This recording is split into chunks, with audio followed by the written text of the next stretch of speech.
Most businesses will eventually face the hurdles of accessing capital. Our guests will talk about ways to finance your business. That's today on our show, Show Me the Money.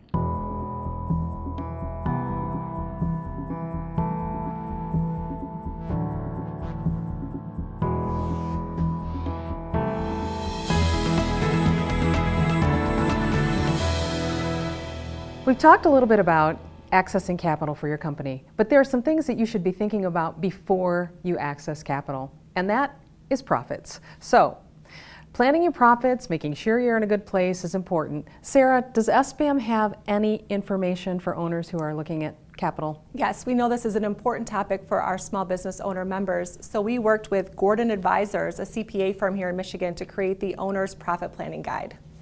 Excellent. So what kinds of information can be found in this guide? This guide will really walk you through the benefits of preparing your profit plan and talk about how to prepare it. So what makes a good profit plan effective? What's your financial analysis? We'll talk about profitability, asset management, your sales analysis, and product profitability. It'll even go into a SWOT analysis and allow you to create goals and action plans. Well, we appreciate you preparing that for us. How much does this guide cost? It's free, and you can find it at sbam.org. Excellent. Thank you. Thank you. I'm Lisa Smith, and this is Focus on Business. Here with me today is Constance Logan and Tim Jewell. Thank you both for being here. Thank you, Lisa. Asking for money, even in the form of a loan, it can be complex and difficult. Let's break it down a little bit, make it easier. Let's start off with, what are the things that businesses are struggling with the most? Well, the title is quite appropriate because access to capital is certainly one of the things that business owners struggle with. And also access to talent, employees. Those are the two main items that we see. And how are those two things tied together? They're tied together because, of course, access to capital, the business needs it to be fully operational. And in terms of talent, they need money to provide salaries to those employees, et cetera, benefits, so they all tie nicely together. Right, and in this tight talent economy, people are offering more benefits. That's right. That's more expensive. Wages are going up. If you want to keep the people that you have, That's you're going to right. pay them more. Right. So all of this is tied with even just running your business today, not even necessarily expansion. Correct. Yeah, so there's lots of ways that you can access capital as an owner. There are new, non-traditional ways that we're seeing today. Everything is digitized and there's all kinds of new things. So what are some of these new funding mechanisms that you're seeing, Tim? There's a number of ways that a business can access capital. In addition to the traditional, say, bank financing method, there is crowdfunding, various forms of venture capital. Sometimes there are angel investors is one form of that, or a more organized venture capitalist. And for a lot of small businesses, they are self-financed or financed within a very tight-knit group of people. Often friends and family loans are how businesses get going and are able to grow, at least provide some of the capital to grow. So oftentimes it's people that are very close to the organization. Yeah, and you mentioned these kinds of non-traditional sources. They sound to me, and I'm not an expert in this world, like perhaps better options for a startup or very early stage business. For a second stage business, from what I understand, it's a lot more common to be accessing more traditional kinds of capital. So from a banking perspective, what kinds of options are available? Yeah, well, I think you're absolutely right.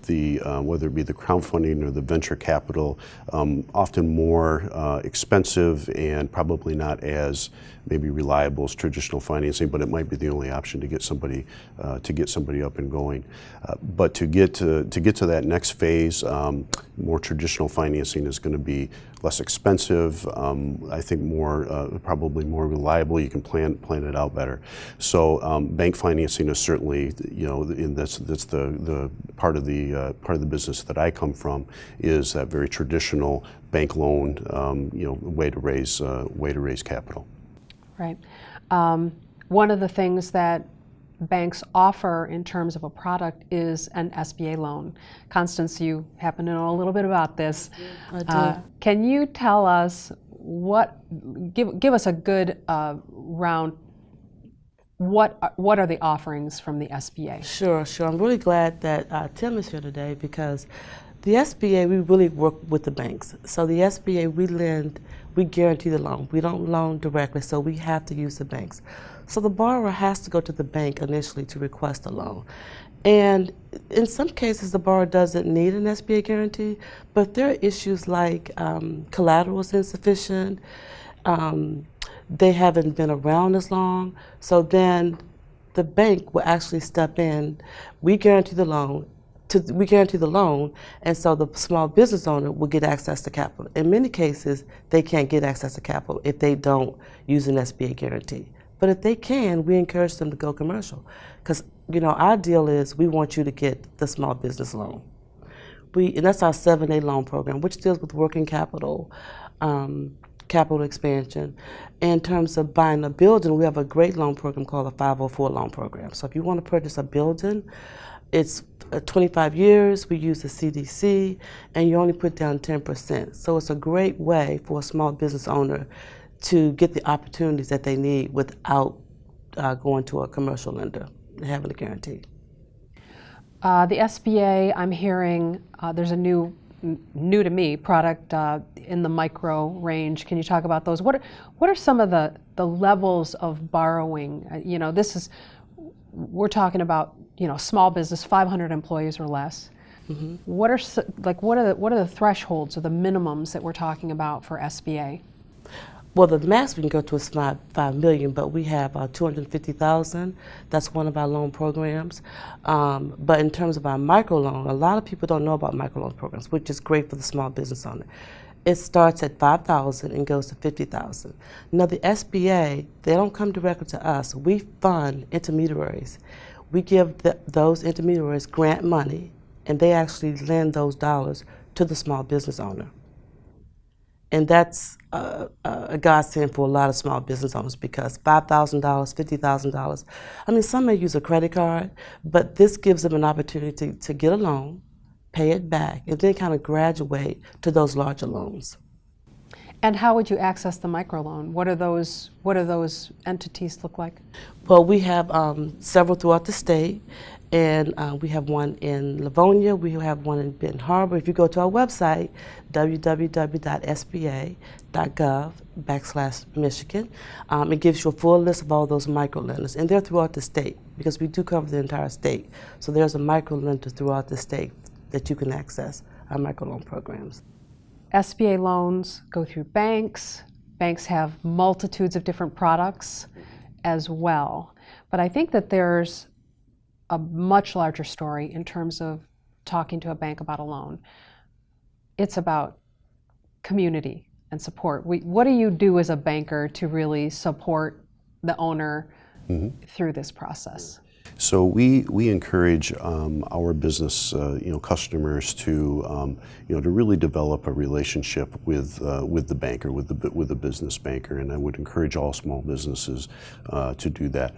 Even if a business is just starting out, maybe isn't yet qualified for bank financing, but banks can be a tremendous resource for businesses. They're not just there to lend money and collect interest. They very much want to support that small business owner because they want to see them grow. It's good for the community, it creates jobs, it creates a good customer for the bank. So, banks are, teach their people to be a resource and help educate people, help direct them to resources that can be beneficial to them. So build that relationship with the banker. A good business banker will be one of the most important, trusted relationships that a business owner can have, along with, say, their accountant, their attorney, a number of others. But when it comes to raising money and managing money, you got to have a really good banking relationship. I want to chime in with that if you don't mind. And we say that a lot because we tell our small business owners as we do outreach, we do extensive outreach throughout the state. Form that relationship before you need the loan. You need to have that relationship with the banker because they kind of know your business, they know what your goals and objectives are. So form that relationship again, before you are in dire straits and you need a loan right away before you go out of business, for example. Right. That's a great example because I've seen that multiple times throughout my career. Well, people all of a sudden, oh my gosh, I need money, and they race to the bank, and I need this yesterday, and they're in a tough spot at that point. They needed to have been, number one, anticipating these needs ahead of time, and have starting to build a rapport and kind of plan for this. If somebody comes, rushing in and it's an emergency, they're in a tough spot. Yeah. They really are. Yeah, and SBA doesn't make a bad deal good, so we encourage individuals you have to still be bankable. There are certain criteria that you have to have. So again, those relationships are critical. What are the criteria? Can you get specific about that? Well, the criteria most of the time starts with the banks. Mm-hmm. So Tim, if you want to talk about what some of your criteria are. Sure. I think the way that we underwrite loans and the way the SBA underwrites your guarantees is very, very similar, looking at the same criteria. So collateral, cash flow, super important. Credit history of the individuals involved, the character of the individuals involved. So there's a lot of similarities. Like you said, the SBA guarantee doesn't make a bad situation good, and the SBA is very good at looking at a loan request and deciding, is this a good one or not. The hole that the SBA fills is, what if somebody doesn't have, say, a full down payment to purchase a building, or doesn't have a lot of capital. And maybe that cash flow isn't quite what the banks want to see it, but it's still positive, it's still good, and the SBA steps in and says, we want to give this building, or we want to give this business a helping hand. So down payment or the equity investment of a business, very important. Cash flow for banks, we live and die by that. And character, including credit history, very, very important. But we look at other things, management experience, succession planning, any number of other things as well. That's great. All those things that Tim just mentioned, and we really look to make sure they can pay the loan back. Again, going back to cash. Yeah, you don't want to help somebody get in a bad, and a bank doesn't either. Right. You don't want to help somebody get into a bad position. Right. You want to help them succeed. Yeah, you want to help them succeed. Buildings are a really common purchase for a second stage business. If you haven't purchased a building before, what is the order in which you do it? Do you talk to the banker, secure yourself some dollars in the price range where you think you're going to buy, or do you find a building and then go to your banker and talk to them about, I have the building, I know what I want to pay? What is the order that makes sense for business owners that haven't purchased yet? Yeah, I would encourage them to go to the bank first and say, here's, and the earlier the better. I'd like to buy my own building. I think this makes sense. It's an asset that I want to own over, buy over time through financing. But sit down with the banker and say, here's how my business is doing. How much do you think it makes sense for me to go out and spend on a building? How much do you think I could be approved for? Kind of go through what I'll call a kind of a pre-approval process and a consultation process with the bank, and see what the answer is. And they may raise some issues or some points, good or bad, that the business owner may not have thought about previously. So I would absolutely encourage all those business owners to go to the bank first. Yeah. I would say we have great resources at the SBA. We have counselors, the Small Business Development Center, SCORE. We have Women's Business Center. So each scenario is different. So I would encourage them to meet with one of our counselors first, because they may want to purchase a building, but maybe buying a building isn't right for that business at this time. Maybe the overhead may be too much. I absolutely agree. So, everybody thinks they want to buy sooner than later. It's very expensive. It is. Yeah, it ties up a lot of capital. Yes, I would say do your homework and work with our resources that are free. Again, throughout the state, SBDC, Women's Business Centers, SCORE. If they go to our website again, www.sba.gov/MI Michigan, tons of resources to help you kind of walk through that process. Right, right. So we're talking about loans. That is certainly a common way to need capital. What about lines of credit? Mm-hmm. Tim, that's not really, it is a loan, but it's a different kind of thinking about how to right. get some financing for your company. Sure. So line of credit is a loan, but it's a completely different animal and a different use, if used correctly, than what I'll call a term loan, say to buy a building where you borrow a set amount of money and you pay it back with interest over time. A line of credit is designed for financing a need that might fluctuate over time and that is recurring. So the classic example would be a business that builds something, so they have to buy raw materials, they turn those raw materials into inventory, that inventory becomes accounts receivable and then ultimately turns into cash. So that line of credit can go up and down as that process, as they go through that process. So it's something that is intended to be a permanent part of the financing of a company, but fluctuating. So are there costs associated with having a line of credit? What size line of credit is right for a company? How do you determine those things? Right. Every business is different, but what a bank will look for is what is that fluctuating piece of their cash flow? Where is that gap that needs to be met? So, a really easy example would be take a farmer. You got to get, in the spring, you got to go out and you got to buy all your seed or whatever it is that you're going to plant. Very expensive.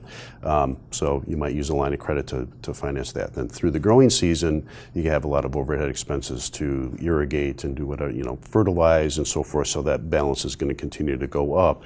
The bank's going to look at what is that need, and then in the fall you harvest, and you sell it and you get the cash, and that, if handled right, that line of credit should go to zero. And then the process starts over again. So the bank's going to look for what is that fluctuating need that then goes back down over and over again, and that's the right way to use a line of credit. Yeah, and to your point you mentioned earlier, inventory. If you are a contractor, for example, you need to buy supplies, you can get a line of credit. So if you get a contract and you have to fund that contract, so you can access that line of credit to do that.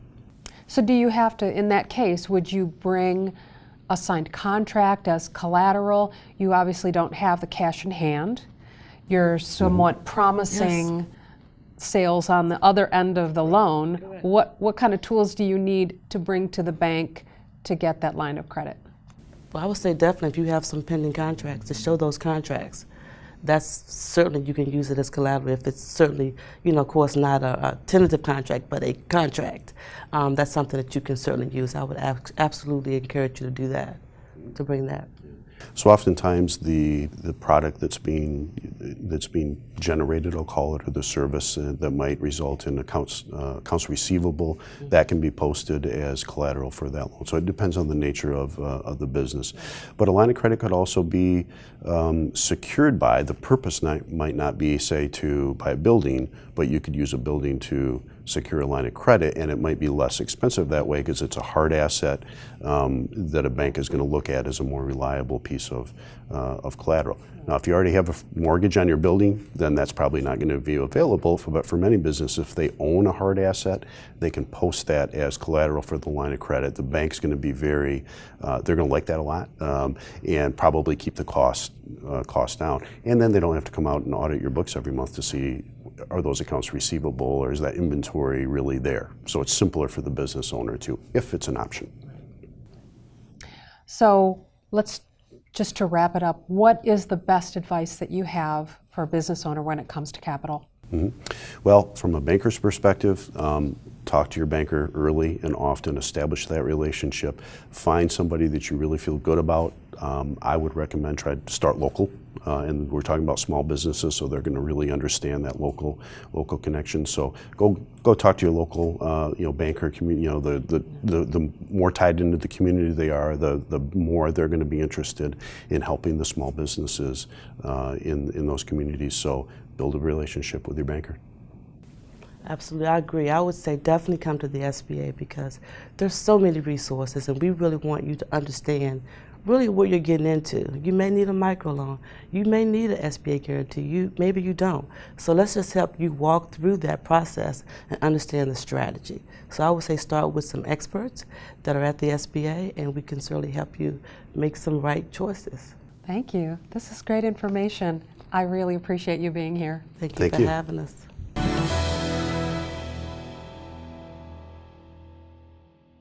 Once a company is properly capitalized, they can start thinking about how to properly budget and plan for technology. What kind of things should we be thinking about there? Well, a big thing that people fall into is they're thinking about doing it the same way they used to do it. And technology changes so quickly, we can't do that, or we shouldn't do that. Thinking about a small company that has a server in their closet. You know, they've always had a server for the past 20 years, and now somebody says, hey, the server is getting old, we need to replace the server. Well, straight off the bat, you should not be thinking about replacing the server. You should be thinking strategically and saying, do we even need a server anymore? Because everything that the server used to do can now be done in some other way in the cloud. So we need to think long term, not just that we need something today that's going to get us through next year, because you make that investment in a server that should last 5 years. Well, let's not think about that. Let's think about how the technology is going to help us grow our company, not just a box sitting on the shelf. So the other thing people need to do is think long term, okay? As I said, how can that technology help the organization grow? That's where we want to invest our money, not in the other stuff. And the third thing that we see a trend in is these services, okay? So you can rent software as a service today. You can acquire equipment as a service, the phones, the mobile devices. Nobody thinks about that as we're going to go buy a bunch of mobile phones and we're going to stick stuff on there. It's just a service. You go down to the Verizon store and you pick up what you want, and you're not buying a device necessarily. You're buying the features that device can deliver. And so we need to be thinking about that the same way. The desktops, the computers that people are using every day, all of those things can now be acquired as a service. So we don't have to spend $2,000 to buy that device to stick it on somebody's desk. We can just become a monthly payment. So this is a completely different way of thinking about making purchases. How long-term should we be thinking? You know, a server was 5 years, now we're going to the cloud. What is that? When do you review what it is you're doing and thinking about making a shift? We need to review it every year, but we can only have like a 3-year timeline because technology changes so quickly and we don't know what's going to happen beyond the 3 years. Mostly we're thinking next year and the year before, or the year after. Thank you. Thank you. You're welcome. Focus on Tech, brought to you by Providence, making technology easier.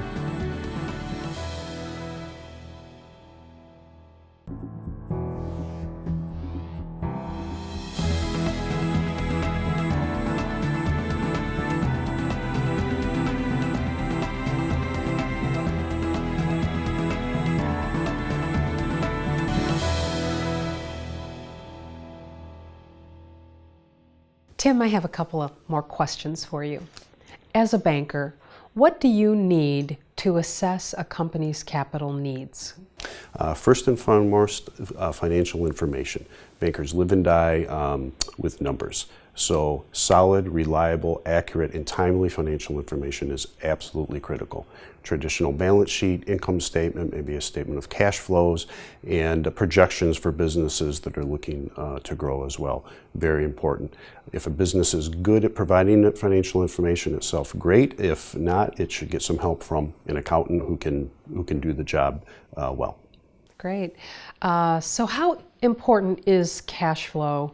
It's not a number that everybody tracks as readily as a P&L, but how important is that in that conversation with a banker? Absolutely critical. Cash flow is what you pay your bills with, what you make your loan payment with, pay your people with, so it's absolutely the most critical piece. And it's very different. Cash flow to profit or loss is very, very different. So for example, you could be making a very good profit, but if your inventory is growing rapidly or your accounts receivable, if people aren't paying you on a timely basis, your cash flow could be negative. At the same time, on a P&L, you're making money. Also, a business that's expanding rapidly will need a lot of cash. They might have to go out and buy equipment, facilities, finance a larger inventory, larger accounts receivable. So cash flow and profits, two very, very different things, and it's very critical for a banker in a loan decision. So just real quick, a lot of folks don't know what the formula is. Can you tell us what is the cash flow. Yeah, in there. so you're going to start with profit and loss, but then add back or either subtract or add back changes in things like inventory, accounts receivable, purchases of major, of major assets, or potentially the sale of major assets, and financing, and that's that puts positive cash into the business. Great. Thank you so much. You're very welcome. Focus on Banking, brought to you by Michigan Bankers Association.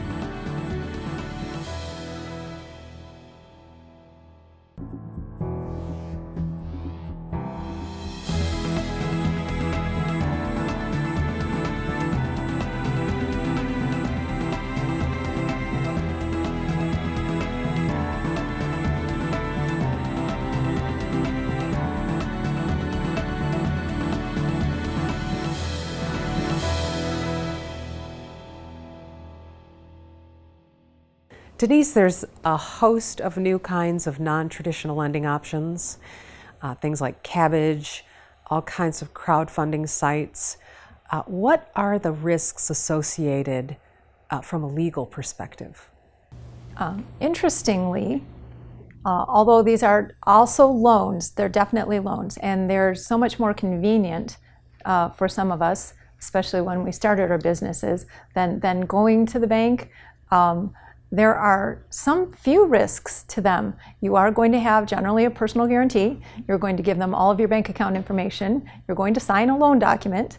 But with these loans, generally the self-help or the way that they get their money back if you default on your loan is generally access to your bank account. They're not generally taking, for the most part, a security interest in your entire business. So they're not going to come get your whole business if you default. And that's one of the ways there's actually an advantage to these loans, in addition to them being streamlined. Online loans, in the more traditional sense, you can go online and get yourself a loan. What are some of the advantages and disadvantages of an online loan? Well, an online loan is going to be, you're going to want to read all the fine print. So you're not going to probably have the personal service that you have with a traditional loan, having your banker talk you all the way through it. You're sort of on your own. So you're going to need to be astute enough to be reading that online document and knowing that you're just usually not taking a line of credit. It's usually a loan every single time, generally 6-month loans. There's not a whole lot of difference in the percentages that they're charging in the interest, but you will need to know that there's a whole lot of self-help. And the one disadvantage that you're going to have online is that a lot of these companies are not in your state.